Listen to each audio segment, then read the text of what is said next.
श्रीमन नारायण। अब मैं आपको आज पुष्य नक्षत्र और श्रवण नक्षत्र से संबंधित व्रत विधान बताने वाला हूँ। पुष्य नक्षत्र के अधिपति देवगुरु बृहस्पति होते हैं, श्रवण नक्षत्र के अधिपति भगवान नारायण होते हैं। लेकिन शास्त्रों में देवगुरु बृहस्पति और भगवान नारायण में अभेद बताया गया है, एकत्व भाव रखा गया है। तो इन दोनों के लिए विष्णु व्रत बताया गया है। पुष्य नक्षत्र और श्रवण नक्षत्र दोनों में जो जातक जन्मे हैं वो नारायण व्रत, वैष्णव व्रत करें।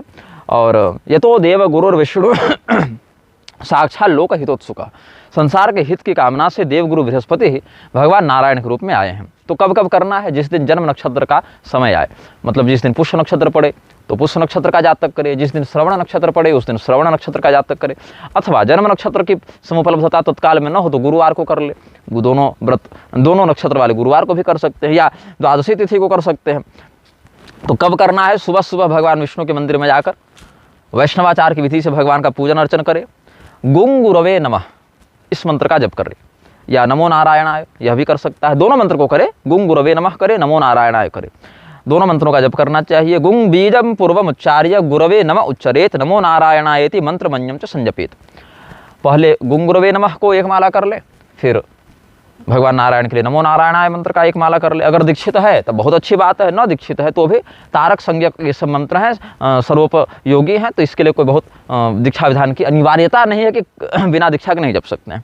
फिर चातुर्मास्य में प्रातःकाल स्नान करना चाहिए। कोई भी नक्षत्र व्रत लगभग 1 वर्ष का होता ही है, तो चातुर्मास्य के आने पर, अब चातुर्मास्य के बहुत से प्रभेद होते हैं। कहीं आषाढ़ शुक्ल एकादशी से कार्तिक शुक्ल एकादशी तक मानते हैं।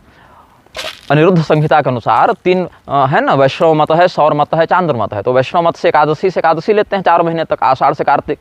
और सूर्य संक्रांति से पकड़े तो आषाढ़ में जो सूर्य संक्रांति पड़े और कार्तिक में जो पड़े, इनके मध्य 4 महीने बीतते हैं। तो उस स्थिति में सौर से देख लेते हैं, और पूर्णिमा से पूर्णिमा भी देखते हैं, चांद्र मत से देखें तो अस्तु। यहाँ पर आप अपने परंपरा का अनुसरण कर सकते हैं, उसमें दिक्कत नहीं। चातुर्मास में प्रातःकाल स्नान करके ब्राह्मण को भोजन कराए, कार्तिक मास आने पर गोदान करे। अब उसके बाद क्या करे? घी से भरे, घी मतलब अब 150 रुपया पूजा घी मत ले लीजिएगा, घी मतलब घी होना चाहिए, चर्बी नहीं होनी चाहिए। तो घी से भरे घड़े का दान करे।